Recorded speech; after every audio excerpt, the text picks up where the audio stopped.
आज हम में से हर एक के लिए एक बहुत ही गौरव और आनंद का विषय है कि हम आज़ादी के 75वें अमृत महोत्सव वर्ष के अंदर हैं। और जिस उमंग से हमने घर घर तिरंगा, जिस उत्साह से हमने गणपति, जिस उमंग से, जिस उत्साह से हमने अपना इस बार बीमा सप्ताह को सेलिब्रेट किया है, वो पूरे विश्व के लिए एक बहुत ही अपने आप में एक मिसाल है।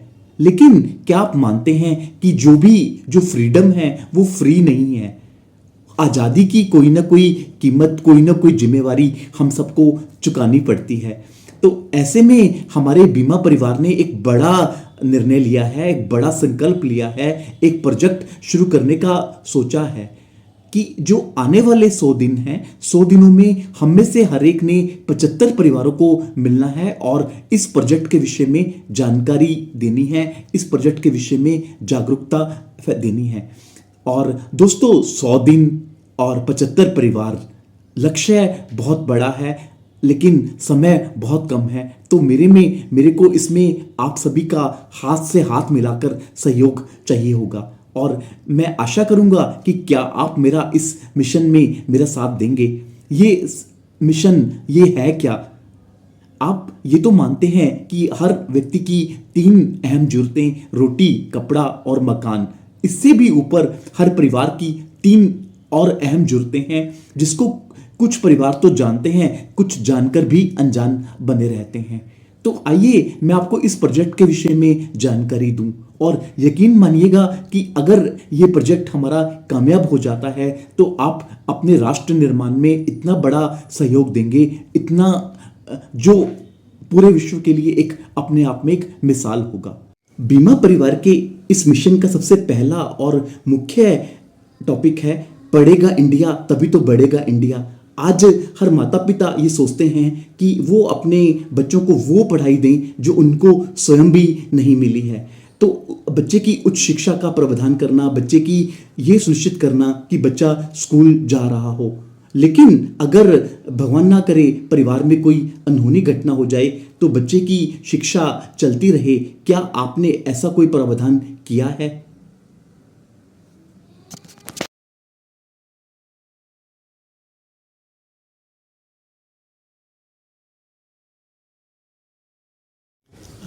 हमारा दूसरा टॉपिक है कि स्किल इंडिया। कि आज जहाँ पे बच्चे 25 साल 30 साल के हुए तो बच्चे की शादी के लिए, उसके बिजनेस सेटअप के लिए, उसके सेटअप के लिए एक माता पिता को कम से कम 30 से 40 लाख रुपए की व्यवस्था करनी पड़ती है। तो क्या आपने ऐसा कोई प्रावधान किया है? भारत सरकार में ऐसी बहुत सारी योजनाएं हैं, क्या आप उसके विषय में जानते हैं कि आप कैसे अपने नन्हे मुन्नों के बच्चों के लिए एक छोटी सी रकम बचाकर एक बड़ी राशि का अरेंजमेंट कर सकते हैं, ताकि जब बच्चे का शादी का समय आए, बच्चे के बिजनेस सेटअप का समय आए तो आपको किसी से मांगना ना पड़े। हमारे इस मिशन का सबसे अंतिम लेकिन सबसे महत्वपूर्ण जो पड़ाव है वो है पेंशन। अ, आपने अपने जीवन की सारी पूंजी परिवार को, बच्चों को दे दी, उनके भविष्य में उनको सेटल करने के लिए लगा दिया। अब लेकिन आप भी तो बूढ़े हो गए और ज़रा सोचिए, क्या ये अच्छा लगेगा कि जो हाथ पूरी ज़िंदगी आशीर्वाद देने के लिए उठे हैं, हमेशा देने के लिए उठे हैं, क्या आप अच्छे लगेंगे मांगते हुए? और क्या आप ऐसा सोच रहे हैं कि जो बच्चे हैं वो हमारा एटीएम है, या बच्चे मेरा बुढ़ापे का ख्याल रखेंगे? तो सावधान, आप वही गलती कर रहे हैं जो बागवान में अमिताभ जी ने करी है, अवतार मूवी में राजेश खन्ना जी ने करी है।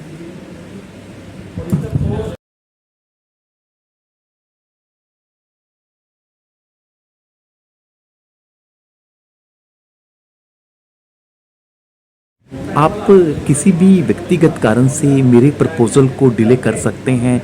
ये कह सकते हैं कि मैं सोचूँगा, आज सोचूँगा, अगले हफ्ते, अगले महीने, अगले साल सोचूँगा। और इसमें क्या दुष्परिणाम हैं, ये मैं आप सभी को मिलकर, व्यक्तिगत रूप से मिलकर समझाना चाहता हूँ। लेकिन एक एस्पेक्ट, सिर्फ मैं आपको पेंशन अगर आप डिले करते हैं तो इसका क्या दुष्परिणाम हो सकता है।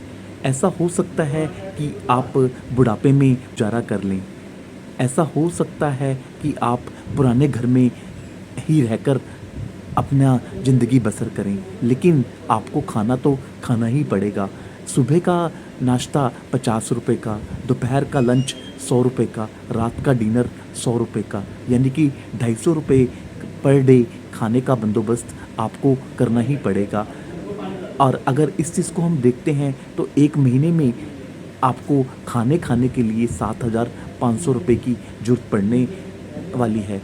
अगर आप इसको 1 साल के लिए देखेंगे, आपको 90,000 रुपए साल का चाहिए, और 60 साल के बाद अगर आप लगभग 20 साल भी अगर जीवित रहते हैं तो इसके लिए लगभग आपका 18 लाख रुपए का आपको रिक्वायरमेंट होगा। ये एक व्यक्ति के लिए है।